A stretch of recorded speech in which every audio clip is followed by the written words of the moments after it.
በስመ አብ ወወልድ ወመንፈስ ቅዱስ አሐዱ አምላክ። ውድ የክርስቶስ ቤተሰቦች እንደምን ሰነበታችሁ? እንኳን ለእመቤታችን ለቅድስት ድንግል ማርያም የልደት በዓል በሰላም አደረሳችሁ።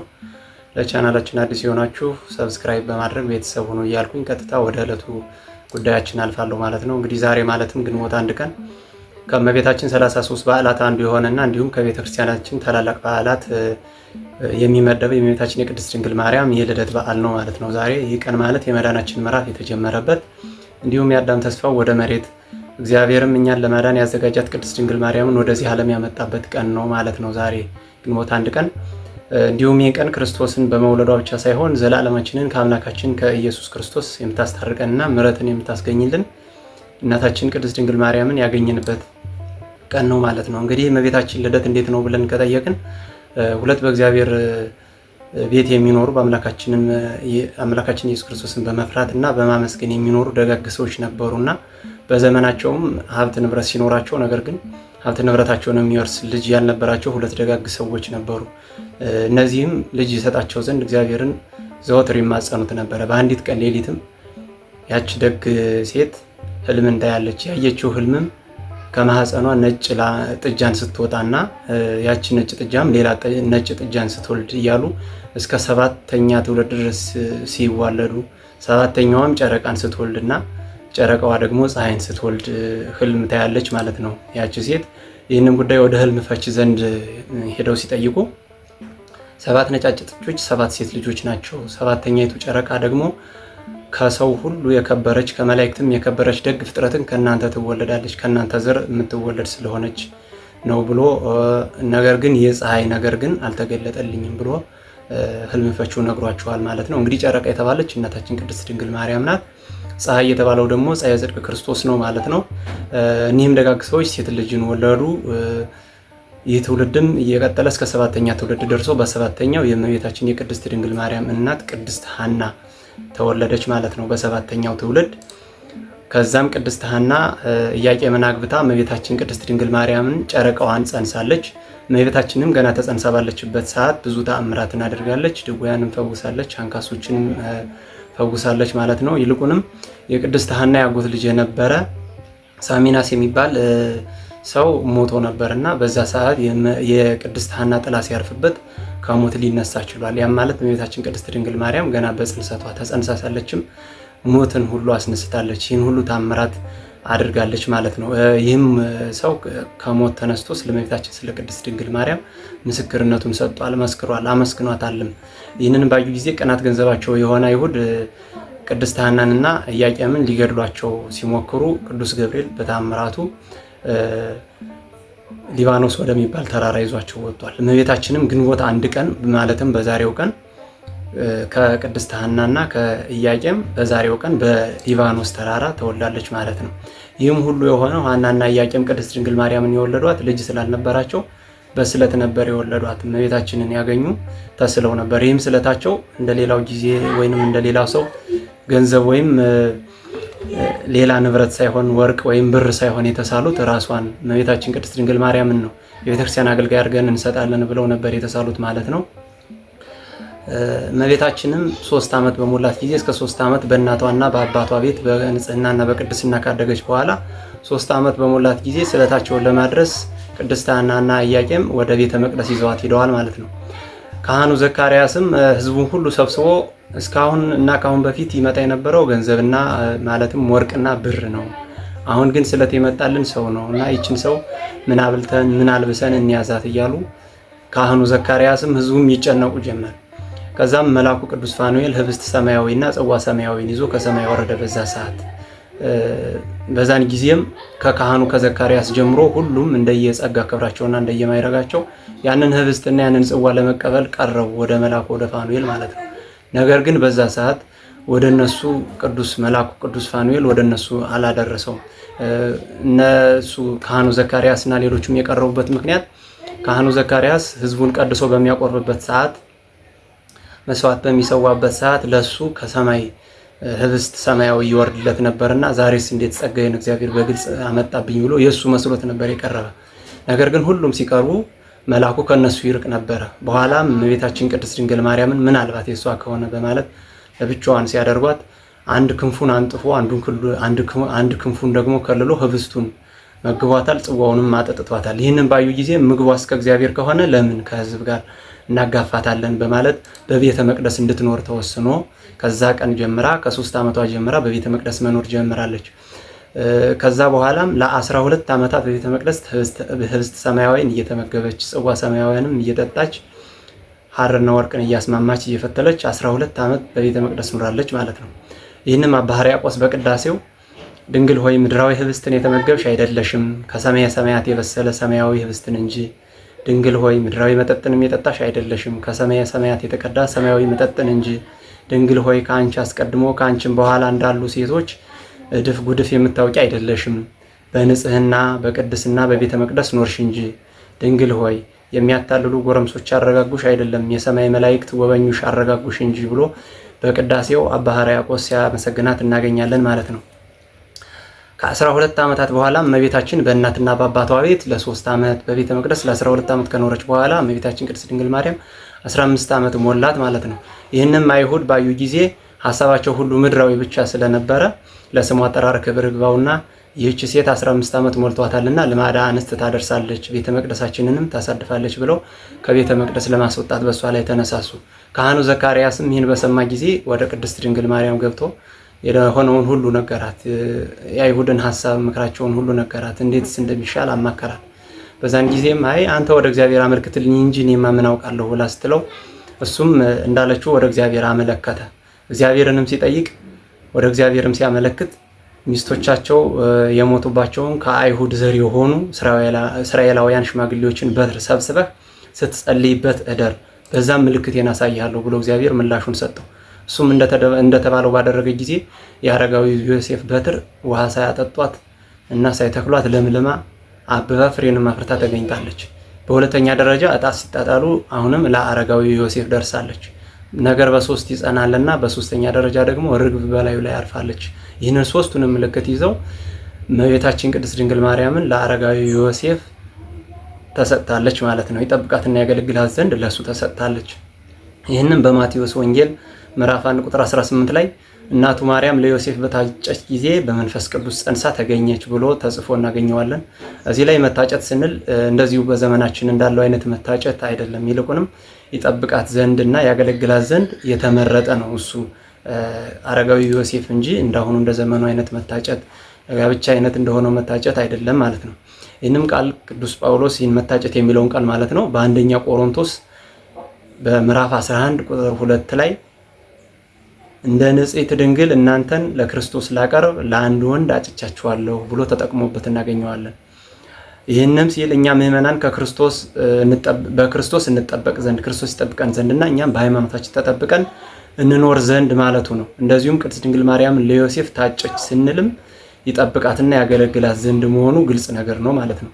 አባ ሕርያቆስም እንዲሁ በቅዳሴው ድንግል ሆይ ለዮሴፍ የታጨሽው ለመገናኘት አይደለም ንጹሕ ሆኖ ይጠብቅሽ ዘንድ ነው እንጂ ብሎ ሲያመሰግናት እናገኛለን። ይህን ሁሉ ቃል እናገኛለን ማለት ነው። ከዚህም በኋላ በዕለተ ሰንበት እሁድ መጋቢት 29 ቀን በ3 ሰዓት በቤተ መቅደስ ሐርና ወርቅን እያስማማች ስትፈትል መልአኩ ቅዱስ ገብርኤል ከእግዚአብሔር ዘንድ ተልኮ ወደ እሷ መጣ። በሉቃስ ወንጌል ምዕራፍ 1 ቁጥር 28 ላይም እንደምናገኘው የተባረክሽ ሆይ ደስ ይበልሽ እግዚአብሔር ካንቺ ጋር ነው ከሴቶች መካከል የተባረክሽ ነሽ ብሎ እንዳላት ይናገራል ማለት ነው መጽሐፍ ቅዱስ። እመቤታችን ቅድስት ድንግል ማርያምም መልአኩ ቅዱስ ገብርኤልን መልሳ ጠይቀዋለች። ይህ እንደምን አይነት ሰላምታ ነው ብላ። ለምን እንደዛ አለችው ቢሉ እናቷን ሔዋንንና አባቷን አዳምን ያሳተው ዲያብሎስ ለሁለት ጊዜ እንዲሁም ከዛም በላይ ያሳተው ዲያብሎስ በሰላምታ በመመሳሰል በእባብ ተመስሎ መጥቶ አስቷቸዋልና እሷንም የሚያስታት ስለመሰላት ጠይቀዋለች። እሱም መልሶላታል። መልሶ ከእግዚአብሔር ዘንድ መላኩን ነግሯታል። እሷም ያለ ወንድ ዘር ይህ እንዴት ይሆናል ስትለው መንፈስ ቅዱስ ያድርብሻል፣ የልዑል ኃይልም መንፈስ ቅዱስ ያድርብሻል፣ የልዑል ኃይልም ይጋርድሻል ብሎ ነግሯታል። እሷም ከእግዚአብሔር እንደሆነ ባወቀች ጊዜ እንደ ቃልህ ይሆንልኝ ይደረግልኝ ብለዋለች።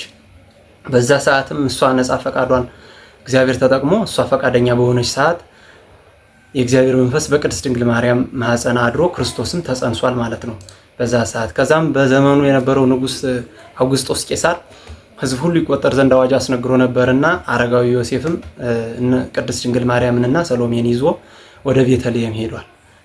በዛም ብዙ ሰዎች ለሕዝብ ቆጠራው የመጡ ብዙ ሰዎች ነበሩና የሚያድሩበት ቦታ አልነበራቸውም። የሚያድሩበት ቦታም ስላልነበረ እነሱ ያደሩበት ቦታ የከብቶች በረት ነበረ። እረኞቹ ከብቶችን በሚያሳድሩበት ቦታ ነበር ያደሩ። በዛው የከብት በረትም ክርስቶስ እሱ የዓለም መድኃኒትና የዓለም ሁሉ ጌታ ሲሆን ዓለም ሁሉ በእጁ የሆነ ክርስቶስ በከብቶች በረት ተወልዷል ማለት ነው። አንድም እኛን ትሕትናን ያስተምረን ዘንድ ዓለም ሁሉ በእጁ የሆነ እሱ የዓለም ሁሉ ጌታ ዓለምን ሁሉ የሚገዛ ክርስቶስ በከብቶች በረት ተወልዷል። በሰዓቱም ብርድም ስለነበረ የከብቶች ትንፋሽም አሙቆታል ማለት ነው። ልክ ብርሃን መስታወትን ሳይሰብር ወደ ውስጥ እንደሚገባ የእመቤታችን የቅድስት ድንግል ማርያምንም ድንግልናዋን ሳይነካ ድንግልናዋ እንዳለ ተጸነሰ። ልክ ብርሃኑ ተመልሶ የመስታወቱ ሳይሰበር ከመስታወቱ እንደሚወጣ ሁሉ ደግሞ እመቤታችን ቅድስት ድንግል ማርያም ድንግልናዋ ሳይሰበር በፍጹም ድንግልና በእህቱም ድንግልና መልሶ ተወልዷል ማለት ነው ክርስቶስ። በዛ ሰዓትም በልደቱም ሰውና መላእክት በአንድነት አመስግነዋል። ከዛ በፊት ተለያይተው የነበሩ መላእክትና ሰው በክርስቶስ ልደት ጊዜ ግን እርቅ ሆኖ በአንድነት ምስጋናን አቅርበዋል ማለት ነው። ስለዚህ ክርስቶስ ልደቱ በኋላ እኛን እንዳዳነን በመጀመሪያም ገና እንደተወለደ ሰማያዊና ምድራውያንን በአንድነት እንዲዘምሩ የእነሱን ኅብረታቸውንም መልሶላቸዋል ማለት ነው። ክርስቶስን በተወለደ ጊዜ ሰብአ ሰገል ሊሰግዱለት ከሩቅ ምስራቅ ሲመጡ በንጉሱ በሄሮድስ ቤት አድረው ነበር። በዛም የመጡበትን ምክንያት ሲጠይቃቸው የተወለደውን የአይሁድ ንጉስ ልናይ ነው የመጣን ብለው መልሰውለታል። እሱም የአይሁድ ንጉስ በተባለ ጊዜ ምድራዊ ንጉስና የእሱን ስልጣኑን የሚቀማው ስለመሰለው እሱን ለመግደል ፈለገ። ስለዚህ ሰግዳችሁለት ስትመለሱ እኔም ሰግድለት ዘንድ ያለበትን ቦታ እንድትነግሩኝ ብሎ ሰብአ ሰገልን ላካቸው። ነገር ግን ሰብአ ሰገልን መልአኩ ቅዱስ ገብርኤል በሕልም ተገልጾ ነግሯቸው ስለነበረ ከሰገዱለት በኋላ መንገድ ቀይረው ሄደዋል። እነሱም መንገድ ቀይረው ሄደዋል። ይህንን በሰማ ጊዜ ሄሮድስ በቤተልሔም አውራጃ ያሉ በሙሉ 2 ዓመት የሞላቸው እድሜውን ጠይቆ 2 ዓመት ነው ብለውት ስለነበረ 2 ዓመት የሞላቸው ሕፃናትን በሙሉ ለማስገደል አስቦ ስለነበረ መልአኩ ቅዱስ ገብርኤል ለአረጋዊ ዮሴፍ በሕልም ሕፃኑንና እናቱን ይዘህ ወደ ግብፅ ሽሽ ሄሮድስ ሊገለው ይፈልጋልና ብሎ ነግሮት ስለነበረ ሕፃኑንና እናቱን ይዞ ወደ ግብፅ በረሃ ተሰዷል ማለት ነው። በዛ ሰዓትም እመቤታችን ቅድስት ድንግል ማርያም ልጇን ይዛ ለልጇ ስትል በግብፅ በረሃ በረሃብና በጥም ይዛው ልጇን ይዛ ተንከራታለች ማለት ነው። ድንግል ማርያምም በልጇ በክርስቶስ የማስተማር ዘመንም በኋላ ከስደቱ በኋላ ማለት ነው በማስተማር ዘመኑም አልተለየችውም ነበረ። በዮሐንስ ወንጌል ምዕራፍ 2 ቁጥር 1 ጀምሮ እስከ ቁጥር 11 እንደምናገኘው በቃና ዘገሊላ በሰርጉ ቤት ታምራትን ሲያደርግ አብራው ነበረች። ውሃውን ወደ ወይን በቀየረበት ሰዓት የሷም ልጃም ነበረ። እነሱ ወይን እንዳለቀባቸው ነግረው በሷም ልጃ መሰረት ነው እንግዲህ በዛው በዮሐንስ ወንጌል እንደምናነበው በሷም ልጃ መሰረት ነው ውሃውን ወደ ወይን የቀየረላቸው ማለት ነው። ስለዚህ በዛ ሰዓትም ልጇን አልተለየችውም ነበረ። በኋላም እስከ መስቀሉ ስር ድረስ ወንጌላዊ ዮሐንስ ብቻ አብሯት እስኪከተል እስከዛችው ሰዓት ድረስ እስከ ልጇ ሞት ድረስ እርቃኑን ተሰቅሎ በቀራንዮ በጎልጎታ እስካየችው ድረስ እስከዛም ድረስ አብራው ነበረች ማለት ነው። እርቃኑንም ሲሰቀል አይታለች። መራራ ሐዘንንም አብራው አልተለየችውም፣ አዝናለች ማለት ነው በሞተ ሰዓት። ሐዘኑም በዚህ ዘመን ልጆች ሙተውባቸው እናቶች እንደሚያለቅሱት አይነት ሳይሆን ልጇ ወዳጇ ክርስቶስ በመስቀል ላይ እርቃኑን ተሰቅሎ ሲሞት አያየች መሪር ሐዘንን ከልቧ አዝናለች ማለት ነው። በዛ ሰዓትም አብሯት የነበረ ወንጌላዊ ዮሐንስ ብቻ ነበረ። በዛም ወቅት ለወንጌላዊ ዮሐንስ ድንግል ማርያምን እንኋት እናትህ ብሎ ክርስቶስ ሰጥቶታል። ለእርሷም ለድንግል ማርያም ዮሐንስን ልጁ አድርጎ ክርስቶስ ሰጥቷታል። እንግዲህ ይህንም እናትነት ለእኛ ሁሉ የጸጋ እናትነት አድርገን የተቀበልን ይህን መሰረት አድርገን ነው። አሁን እንደሚሉት መናፍቃን ዝም ብለን እንዲሁ ተነስተን ሳይሆን የእሷን እናትነት የተቀበልነው በዮሐንስ አማካኝነት ነው። እንኋት እናትህ ብሎ ለዮሐንስ እናትነቷን ሲያስረክበው ለእኛ ሁሉ ለዚህኛው ለአሁን ላለነው ትውልድ ሁሉ ለዘላለም ለሚኖር ሁሉ ነውና ይህንንም መሰረት አድርገን ነው የእሷን እናትነት የተቀበልነው። ልጅነታችንም የተቀበለች እሷ ያኔ ክርስቶስ በሰጣት የጸጋ እናትነት መሰረት ነው ማለት ነው። እንግዲህ ወንጌላዊው ከዛ ሰዓት ጀምሮ ወደ ቤቱ ወስዷታል። ወደ ቤቱ ወሰዳትም ስንል በዛ ሰዓት በመጀመሪያዊቱ ቤተክርስቲያን ማለታችን ነው የወሰዳት። ከዛም ክርስቶስ የተሰጣቸውን ተስፋ መንፈስ ቅዱስ እስከሚወርድላቸው ድረስ እሷን ከበው ይጸልዩ ነበረ። ከዛም ክርስቶስ መንፈስ ቅዱስን ሲልክላቸው 72 እና ከዛ በላይ ቋንቋን ተናግረዋል። በየአህጉረ ስብከታቸውም ሄደው አስተምረዋል ማለት ነው።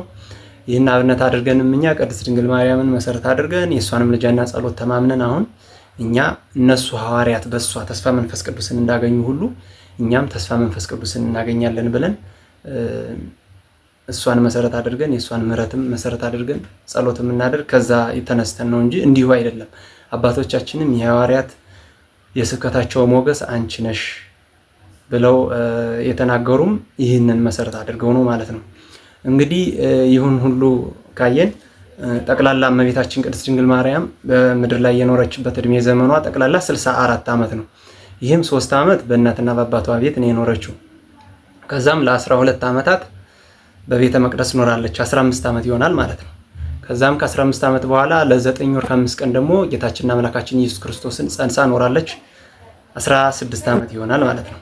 ከዛም ክርስቶስን ከወለደች በኋላ 33 ዓመት ከክርስቶስ ጋር 3 ዓመት ከ6 ወር በስደት ዘመኑ፣ ሌላውን ዓመት ደግሞ በስብከት ዘመኑ ሁሉ አብራው ስለነበረች እስከ ሞቱና እስከ ትንሣኤው ድረስ ለ33 ዓመት አብራው ስለነበረች ለ33 ዓመት ከክርስቶስ ጋር ከዛም ከክርስቶስ ሞትና ትንሣኤ በኋላ ደግሞ ከሐዋርያት ጋር ለ15 ዓመት ቆይታለች። ይህንም ጠቅላላ ስንደምረው 64 ዓመት ይሆናል ማለት ነው። የእረፍት ቀኗም ጥር 21 ቀን 19 በጥር 21 ቀን በ49 ዓመተ ምህረት ገደማ ነው ማለት ነው። አባቶቻችንን እና ቤተክርስቲያናችንን እንደምታስቀምጥልን በእመቤታችን እረፍት ጊዜም ሐዋርያት ስጋዋን ለማሳረፍ ወደ ጌቴሰማኒ ይዘው በሚሄዱ ሰዓት አይሁድ ቀድሞ ልጇን ከሞት ተነስቷል ብለው አይሁድ ተሰባስበው ቀድሞ ልጇን ከሞት ተነስቷል ብለው ሰብከው ህዝቡን አሳምነውብናል። አሁን ደግሞ እሷን ቀብረው ከሞት ተነሳች እንዳይሉብን እንሄድና ስጋዋን እናቃጥል ብለው ሄደው ስጋዋን ለማቃጠል ሲሞክሩ ከመካከላቸው ታውፋኒያ የተባለ አንድ አይሁዳዊ ያልጋውን እግር በሚጨብጥ ሰዓት የእግዚአብሔር መልአክ በእሳት ሰይፍ ሁለቱንም እጆቹን ይቆርጥበታል። ከዛም ተጸጽቶ ሲለምናት እሷ ለምህረት ቅርብ ናትና እጆቹን መልሳ ተፈውሰዋለች። በዛም ሰዓት ያ መልአክ ከዮሐንስ ጋር የእመቤታችንን ስጋ ነጥቆ ወደ ገነት ወስዶ በዕፀ ሕይወት ስር አስቀምጦታል ማለት ነው። ዮሐንስም ይህንን ተመልሶ ለሐዋርያት ሁሉ ነገራቸው። እነርሱም አስከሬኗን ለመቅበር በጣም ታላቅ ጉጉት ነበራቸውና ከነሐሴ 1 ቀን ጀምረው ሱባኤ ገቡ። ይህም ማለት ከነሐሴ 1 ጀምሮ እስከ ነሐሴ 16 ቀን የሚጾመው ፍልሰታ ጾመ ፍልሰታ ብለን የምንጾመው ጾም ማለት ነው። ይህም የሐዋርያት እነሱ የገቡት ሱባኤን ነው ያን የምንጾመው። ከዛም ጌታ የለመኑትን አይነሳምና በ14ኛው ቀን የእመቤታችንን ትኩስ አስከሬን አምጥቶ ሰጣቸው። እነሱም ቀብረዋታል። የእመቤታችን ሥርዓተ ቀብር በተካሄደ ሰዓት ከ12ቱ ሐዋርያት አንዱ የሆነው ቶማስ አልነበረምና ከሀገረ ስብከቱ ሲመለስ ሐዋርያት ወደ ሀገረ ስብከታቸው ሲሄዱና ከሀገረ ስብከታቸውም ሲመለሱ ደመና ጠቅሰው ይሄዱ ነበርና እሱም በደመና ሲመለስ እሷን በ3ኛ ቀኗ ልክ እንደ ልጇ ስትነሳና ወደ ሰማይ ስታርግ ያገኛታል። እሱም በፊት የልጅሽን ትንሣኤ ሳላይ አሁንም ያንቺን ትንሣኤ ሳላይ ብሎ ከደመናም ሊወድቅ ፈለገ ይላል። እሷም ከሱ በስተቀር ማንም ትንሣኤዋን እንዳላየ ነግረው አጽናንተው ለምልክት የሚሆነው ዘንድ የተገነዘችበት መግነዟን ሰበኗን ሰጥተው ሄዳለች። ወደ ሐዋርያትም በደረሰ ጊዜ እመቤታችንን እኮ ቀበርናት ብለው ይነግሩታል። እሱም እንዴት ይሆናል ሞት በጥር ቀብር በነሐሴ እንዴት ይሆናል ብሎ ነገራቸው። ምክንያቱም የሞተች ጥር 21 ቀን ነው ብለናል። እነሱ ደግሞ ጌታችን ኢየሱስ ክርስቶስ አስከሬኗን የሰጣቸው ነሐሴ 14 ቀን ነው ብለናል። ስለዚህ ሞት በጥር ቀብር በነሐሴ እንዴት ይሆናል ሲላቸው እነርሱም አንተ በፊትም የክርስቶስን መነሳት ተጠራጠርክ፣ አሁንም የእመቤታችን የቅድስት ድንግል ማርያም ቀብር ትጠራጠራለህ ብለው ሊያሳዩ ተወደዱ። ይህን ያሉበት ምክንያት ክርስቶስ ከሞት ተነስቶ ወደ እነሱ በመጣ ጊዜ ቶማስ አላምንህም ብሎ በእጁ ዳሶ ነበርና እጁም ተኮማትራ ነበርና ድሮ ትንሣኤውን ሳታምን ቀረ የልጇን የክርስቶስን፣ አሁን ደግሞ የሷን ቀብር አታምንም ብለው መቃብሯን ሊያሳዩት ፈለጉና እሱንም ለማሳየት ብለው መቃብሯን ሲከፍቱ አስከሬኗን አላገኙትም። ከዛም እሱም አይ አታምኑኝም ብዬ ነው እንጂ እሷ አሳርጋለች እንደ ልጇ ተነስታለች ብሎ ነገራቸውና ለምልክት የሚሆናቸው ዘንድ የሰጠችውን ሰበኗን ወይም የተከፈነችበትን አሳይቷቸዋል። እሱም ይህንን የተከፈነችበትን አከፋፍሎ ሰጧቸዋል ማለት ነው። ይህንም ይዘው ወደ የሀገረ ስብከታቸው ሂደዋል።